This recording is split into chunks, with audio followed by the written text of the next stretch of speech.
তো কালকে তো নির্বাচন, গত নির্বাচনে এসে দেখতেছি আমার আব্বা ভোট দিয়ে চলে গেছে। তো এখন আমরা কবরস্থান পাহারা দিচ্ছি, আমার আব্বা কখন এসে ভোট দিয়ে চলে যায়। আমার আব্বাকে এক নজর দেখার জন্য বা আমার ভাইকে এক নজর দেখার জন্য আমরা এখানে কবরস্থান পাহারা দিচ্ছি। এটা বাংলাদেশের ছবি, মৃত মানুষ ভোট দিয়ে যাচ্ছেন। এই ছবিটা আমাদের রাজ্যের ভোটে আকছার দেখা যায়। বাংলাদেশে জাতীয় সংসদের ভোট হয়ে গেল। শেখ হাসিনা টানা চতুর্থবার, সব মিলিয়ে পঞ্চমবার প্রধানমন্ত্রী হিসেবে শপথ নিয়েছেন। মন্ত্রিসভাও তৈরি হয়ে গেছে। সেই বাসি ভোটের কথা কেন বলছি, তার জন্য ভিডিওটি শেষ পর্যন্ত দেখার অনুরোধ করছি। আমাদের রাজ্যের পঞ্চায়েত ভোট দেখে যারা চেঁচামেচি জুড়ে দেন, বাংলাদেশের ভোট দেখে তাঁরাও বলবেন শেখ হাসিনার কাছে মমতা অভিষেক জাস্ট বাচ্চা। তুমি পরের গাছ ঢিল মেরেছ, তুমি চুরি করেছ, তুমি চুরি করেছ, তুমি ধরা পড়েছ।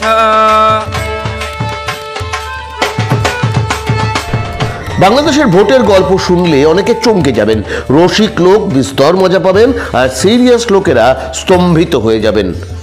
প্রশ্ন হলো, কেন এরকম ভোট করতে হলো শেখ মুজিবের মেয়েকে? সে কথায় যাওয়ার আগে অনুরোধ, আমার চ্যানেল সাবস্ক্রাইব করুন, বেল আইকন পুশ করে অল অপশন ক্লিক করুন, তাহলে পরের ভিডিও বেরোলেই নোটিফিকেশন পাবেন। যতক্ষণ দেহে আছে প্রাণ, প্রাণপণে পৃথিবীর সরাবো জঞ্জাল। এ বিশ্বকে শিশুর বাসযোগ্য করে যাব আমি নবজাতকের কাছে, এ আমার অঙ্গীকার।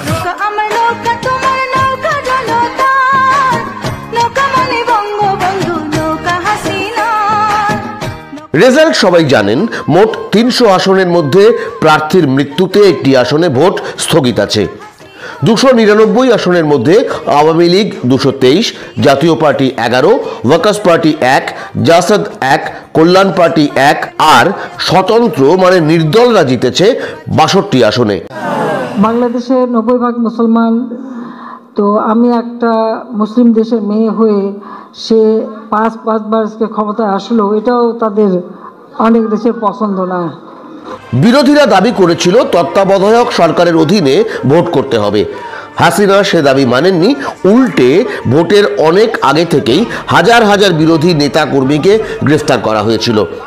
ভোট বয়কট করে একদিকে বিএনপি, জামাত এবং তাদের সঙ্গী 20 দলের জোট, অন্যদিকে বাংলাদেশ কমিউনিস্ট পার্টি, বাংলাদেশ সমাজতন্ত্রী দল সহ একাধিক বাম দল। বাংলাদেশ স্বাধীন থাকবে, বাংলাদেশকে কেউ দমাতে পারবে না। কবিগুরু রবীন্দ্রনাথ বলেছিলেন, 7 কোটি বাঙালি এবং জননী রেখেছ বাঙালি করে মানুষ করনি। আমার বাঙালি আজ মানুষ, আমার বাঙালি দেখিয়ে দিয়েছে দুনিয়ার ইতিহাসে স্বাধীনতার সংগ্রামে এত লোক আত্মাহুতি, এত লোক জান দেয় নাই। ভোটে 28টি দল প্রার্থী দিলেও জিতেছেন মাত্র 5 দলের প্রার্থীরা। এটা স্রেফ চোখে ধুলো দেওয়া। আসলে হাসিনার আওয়ামী লীগই জিতেছে 299 এর মধ্যে 296 আসনে। কিভাবে? প্রধান বিরোধী দল জিএম কাদেরের নেতৃত্বাধীন জাতীয় পার্টি এবার তারা প্রার্থী দিয়েছিল 265 আসনে। তার মধ্যে 26 আসনে আওয়ামী লীগ তাদের সমর্থন করে।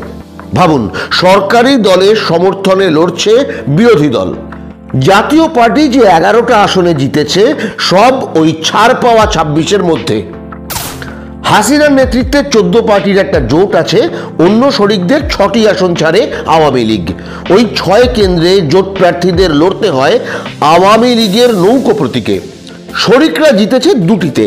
তার বাইরে জোট শরিক জাসাদ 66, ওয়াকার্স পার্টি 26 এবং জেপি 13 আসনে নিজেদের প্রতীকে ভোট লড়েছে ও হেরেছে। তাহলে দেখা যাচ্ছে আওয়ামী লীগ নিজেরা জিতেছে 223টি আসনে, জাতীয় পার্টির জেতা 11 আর শরিকদের জেতা 2 আসন, সবই আসলে আওয়ামী লীগের। তারা সমর্থন না করলে জিতত না।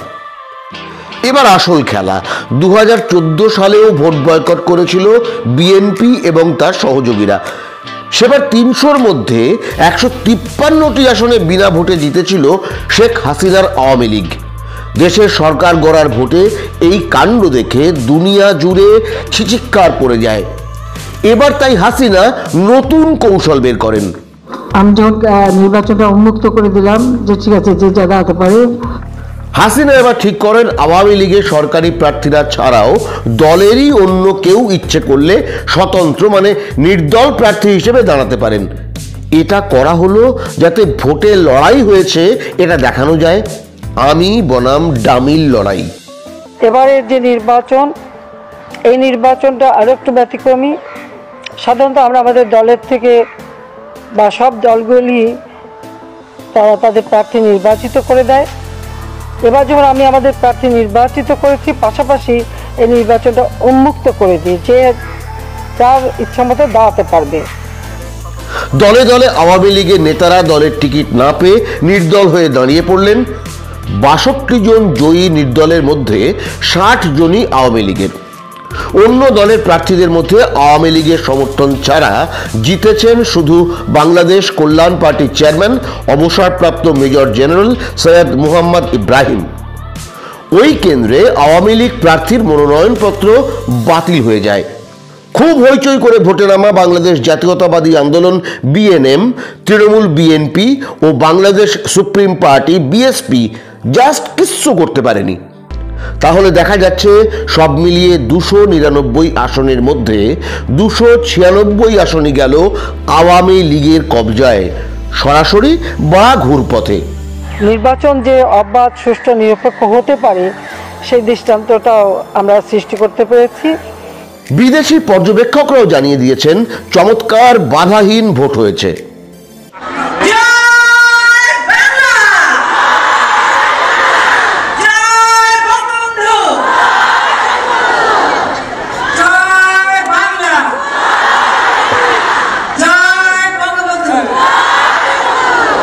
হবে সমাজতন্ত্র ব্যবস্থা, এই বাংলাদেশে হবে গণতন্ত্র। ভোট দিচ্ছেন ভাই? দেখি আপনার এটা আপনি তো ভোট দিচ্ছেন, এই যে হাতে হাতে, এই যে আপনাদের হাতে তো দিয়ে দেওয়া, ওই যে ভাই ভোট দিচ্ছেন তো, এই যে আপনি ভোট দিচ্ছেন, এই যে তো দাঁড়াইছেন কেন, লাইনে দাঁড়াইছেন কেন আবার? হ্যাঁ ভাই, দেখি পকেট থেকে হাতটা একটু দেখি, আপনি ভোট দিয়ে আবার লাইনে দাঁড়াইছেন কেন ভাই? 2008 সালে ভোট পড়েছিল 87.13%। 2014 সালে বিএনপির ভোট বয়কটের ধাক্কায় সেটা কমে হয় 40.04%। 2018 সালে ভোটদানের হার ছিল 80.2%। এবার ভোট পড়েছে 41.8%। তার মধ্যে শেষ 1 ঘন্টায় ভোট পড়েছে 15%। কেমন ভোট শুনুন নির্বাচন কমিশনের সচিবের কথা। ঘুমাই যাবো স্যার, পয়সা থেকে লাভ আছে, সবাই রেজাল্ট জানে, পয়সা থেকে লাভ আছে, সবাই রেজাল্ট জানে।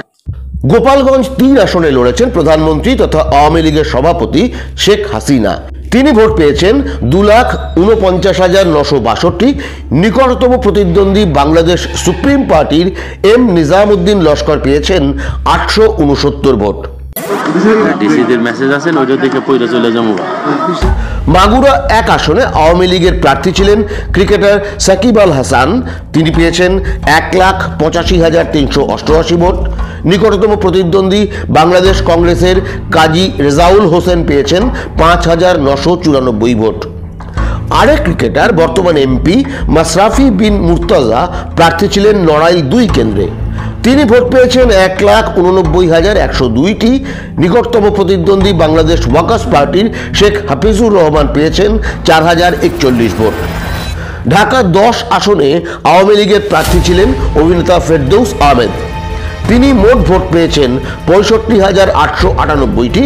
নিকটতম প্রতিদ্বন্দ্বী এনপিপির শামসুল আলম পেয়েছেন 2,257 ভোট।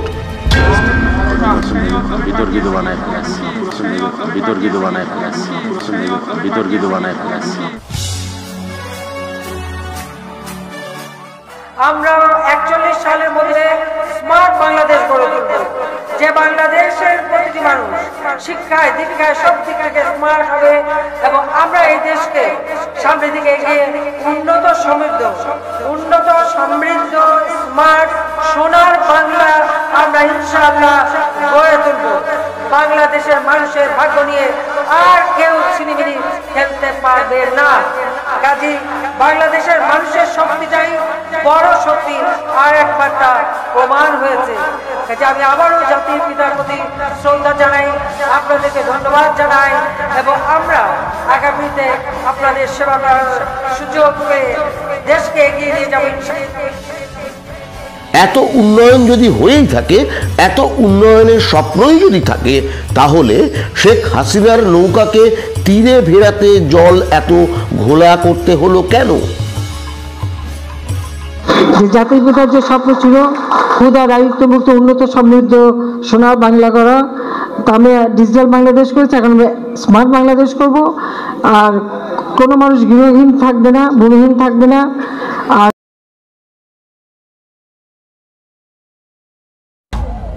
হাসিনা যা বলছেন করছেন ঠিক উল্টোটা। ফল, রাশিয়া ও আজকের ভারতের মতো অলিগার্কদের হাতেই এখন বাংলাদেশের অর্থনীতি। বাংলাদেশের নতুন মন্ত্রিসভা দেখলেও সেটা বোঝা যাবে। বাংলাদেশে বৈষম্য বাড়ছে ঝড়ের গতিতে। সম্পদের মাত্র 1.31% সবচেয়ে গরিব 10% মানুষের হাতে, আর ওপরের 10%-এর হাতে 41%। 1972 সালে 1 কোটি বাংলাদেশি টাকার বেশি সম্পদ ছিল মাত্র 5 জনের। 80 সালে সেটা বেড়ে হয় 98। 21 সালে সংখ্যাটা 1 লাখ ছাড়িয়ে গেছে। ভারতে ওপরের 10%-এর হাতে 77% সম্পদ, রাশিয়ায় সেটা 87% আর চীনে 67%। শুধু জিডিপি বাড়লেই দেশের উন্নতি হয় না, বৈষম্য বাড়লে বিপদ বাড়ে গণতন্ত্রেরও। বিশ্ব গণতন্ত্রের সূচকে এই 4 দেশের অবস্থান দেখলেও সেটা বোঝা যাবে। সব কটি দেশই 100-র নিচে। আর্থিক বৈষম্যই আসলে গণতন্ত্রের বিপদ ডেকে আনে। মুনাফা সর্বস্ব অর্থনীতি, বাটোয়ারার রাজনীতি গণতন্ত্রকে বিপদে ফেলে, আম জনতাকে বিপদে ফেলে। শেখ মুজিবুর রহমানের মেয়ে শেখ হাসিনাকেও সেই রাস্তাতেই হাঁটতে হচ্ছে। ভিডিওটি সম্পর্কে আপনার মতামত নিচে কমেন্ট বক্সে লিখুন। ভিডিওটি ভালো লাগলে লাইক করুন, শেয়ার করুন। অনুরোধ, আমার চ্যানেল সাবস্ক্রাইব করুন, পাশের বেল আইকন পুশ করে অল অপশনটি ক্লিক করুন, যাতে নতুন ভিডিও প্রকাশিত হলেই নোটিফিকেশন পেয়ে যান। ধন্যবাদ।